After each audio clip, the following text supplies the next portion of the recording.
Hello friends, welcome back to my YouTube channel NCERT class 10।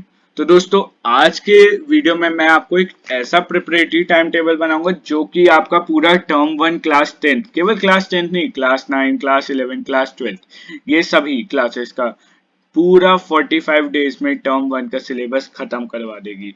तो चलिए दोस्तों, चलते हैं। दोस्तों, मेनली मैंने इस वीडियो में जो चैप्टर्स है उनको लेंथी चैप्टर्स और इजी चैप्टर्स में डिवाइड करा है।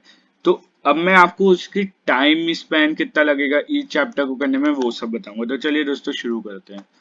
दोस्तों, सबसे पहले आते हैं मैथ्स में।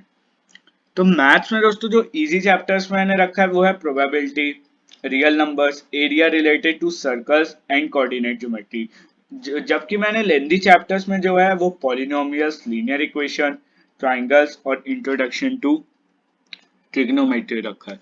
तो दोस्तों, जो आपको इजी चैप्टर्स में जो आपको टाइम देना है वो है, देखिए, आपको सबसे पहले मैथ्स के एग्जांपल्स एनसीईआरटी से सॉल्व करने हैं एक दिन पूरा। फिर एनसीईआरटी की प्रैक्टिस करनी है 2 दिन। फिर MCQs from RD, RS and reference 2 दिन वो करना है। दोस्तों, आप एनसीईआरटी प्रैक्टिस के साथ एनसीईआरटी एग्जाम्पलर जरूर लगाइएगा, वो बहुत ही इंपॉर्टेंट है इस साल के लिए। और आपको टोटल ईच चैप्टर में 5 डेज लगेगा, तो बहुत कम समय है ये फिर भी। चलिए, फिर अब हम लोग लेंदी चैप्टर की ओर चलते हैं। तो दोस्तों, लेंदी चैप्टर में आप लेक्चर देख सकते हैं हमारे यूट्यूब चैनल से, मैथ्स के एग्जांपल्स देख सकते हैं एनसीईआरटी से, और एनसीईआरटी एग्जाम्पलर भी कर सकते हैं। तो इसके लिए आपको 3 डेज एनसीईआरटी की पूरी प्रैक्टिस करने के लिए, 2 days MCQ from RD, RS और बाकी रेफरेंस बुक के लिए 2 डेज। तो टोटल आपको 7 डेज लगेंगे ईच चैप्टर को करने के लिए। तो चलिए दोस्तों, अब हम लोग चलते हैं साइंस की ओर। दोस्तों, साइंस में मैंने इजी चैप्टर में रखा है ह्यूमन आई। ह्यूमन आई तो खैर अब बहुत छोटा हो गया है। अब ह्यूमन आई नहीं, अब केवल एक तरह से कलरफुल वर्ल्ड ही आ रहा है, क्योंकि उसमें स्प्लिटिंग, डिस्पर्शन, यही सब है। उसके बाद जो दूसरा है वो है मेटल्स एंड नॉन मेटल्स, और फिर उसका केमिकल रिएक्शन एंड इक्वेशन। बल्कि लेंदी चैप्टर्स में जो मैंने चैप्टर रखे हैं वो है acid basis and salts, life processes. दोस्तों, ये बायो में केवल एक ही चैप्टर है, लाइफ प्रोसेसेस, इसलिए आप इसको बहुत कॉन्सेंट्रेटेड होकर करिएगा और इससे ज्यादातर क्वेश्चन आने के चांसेस है। और जो तीसरा चैप्टर है वो है लाइट। तो अब देखते हैं दोस्तों, इन चैप्टर्स को कितना टाइम देना है।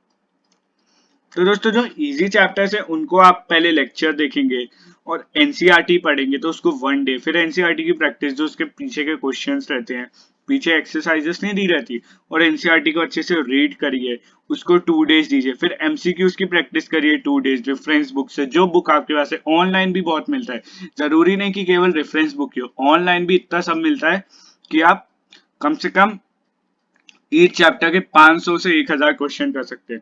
और आप टोटल इसे 5 डेज दीजिए ईच चैप्टर को, इजी चैप्टर को। अब हम लोग चलते हैं लेंदी चैप्टर की ओर। तो लेंदी चैप्टर में दोस्तों आप करेंगे, सुनेंगे लेक्चर, जो कि आप हमारे चैनल से ही सुन लीजिएगा। एनसीईआरटी की हाईलाइट, मतलब जैसे आप एनसीईआरटी को हाईलाइट करिएगा, जो आप जैसे रीड करते हैं ना, उसका जो मेन मेन पॉइंट्स है उनको हाईलाइट करिए, वो 3 दिन। फिर एनसीईआरटी की प्रैक्टिस, जो उसके पहले के क्वेश्चन है, जो आपकी क्लास टीचर ने क्लास ऑफ कॉपी में कराया, वो। फिर एमसीक्यूज की प्रैक्टिस कोई रेफरेंस बुक से। तो टोटल आपको इन लेंदी चैप्टर्स को करने में ऑलमोस्ट 7 डेज लगेगा। दोस्तों, ऐसा नहीं है कि आपको एक दिन में केवल एक ही सब्जेक्ट पढ़ना है। जैसे कि अगर आपने सुबह मैथ्स पढ़ा तो दोपहर को साइंस पढ़िए, या फिर आपने रात को मैथ्स पढ़ा तो दोपहर को साइंस पढ़िए, या सोशल पढ़िए। वो आपके ऊपर डिपेंड करता है आपको कब क्या पढ़ना है, क्योंकि मैं नहीं बता सकता ना कि आपका इंटरेस्ट किस में अच्छा है, आपको किस में मजा आएगा। अब मैं आपको टाइम टेबल दे दूं कि चलो अभी साइंस पढ़ने बैठ जाओ, तो ऐसा तो हो नहीं सकता कि आप बैठ जाओगे। मैथ्स पढ़ने बैठ जाओ, आप नहीं बैठोगे, आप अपने हिसाब से देखोगे ना कि जब मेरा माइंड अच्छा होगा, जब आप रिफ्रेश होगे, तभी आप पढ़ने बैठोगे ना। तो आपको वो सब खुद से ही देखना पड़ेगा।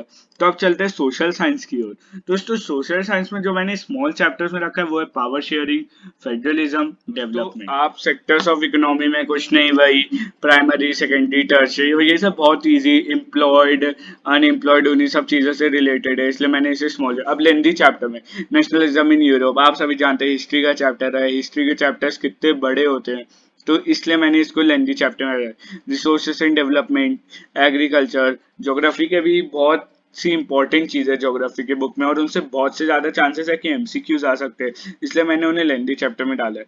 तो चलिए आप देखते हैं दोस्तों, समय कितना देना है। तो वही अपना रूटीन रहेगा कि लेक्चर और एनसीईआरटी 1 डे, एनसीईआरटी की रीडिंग करिए, मार्क करिए, इंपॉर्टेंट पॉइंट्स है उसके लिए 1 day. Practising one word P Y Qs, आप लोग को पी वाई क्यूज का मतलब नहीं समझ में आ रहा होगा, तो उसका है प्रीवियस ईयर क्वेश्चन। तो दोस्तों जो अर्लियर जो आ चुके हैं वन वर्ड क्वेश्चन, आप उनका रेफरेंस लीजिए, उनको देखिए, उनसे भी एमसीक्यूज आ सकते हैं। और फिर एमसीक्यूज तो हमें प्रैक्टिस करनी ही है, जो हम लोग नॉर्मल करते हैं रेफरेंस बुक से या खुद से, ऑनलाइन भी आप बहुत सारे सर्च कर सकते हैं। तो टोटल आपको इसमें देना है 16 डेज। टोटल मतलब 4 चैप्टर है, हर एक चैप्टर को 4 दिन लग रहे हैं, तो आपके टोटल होगा 16 डेज। अब चलते हैं लेंदी चैप्टर के। लेंदी चैप्टर केवल 3 थे, आप सभी को याद होगा। तो देखिए पहले दिन आप केवल लेक्चर देखिए अच्छे से। जैसे आप हिस्ट्री का ही लेक्चर देखेंगे तो वो बड़ा लेक्चर होगा, 2.5 आवर to 3 आवर्स का होगा। तो कोई नहीं, आप उसको देखिए पहले दिन।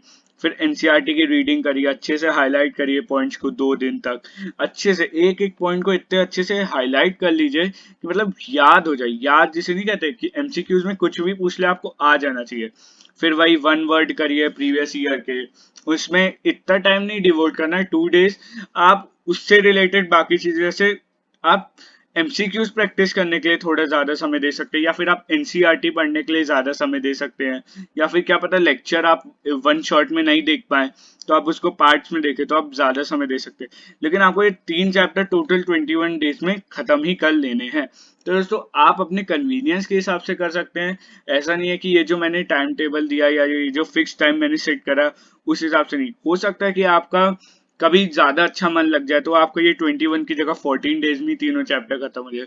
तो ऐसा कुछ नहीं, आप अपने हिसाब से भी कर सकते हैं। लेकिन मैंने ये आपको एज अ बेसिक स्ट्रक्चर बताया कि आपको मतलब एटलीस्ट इतना टाइम इस चीजों में देना चाहिए।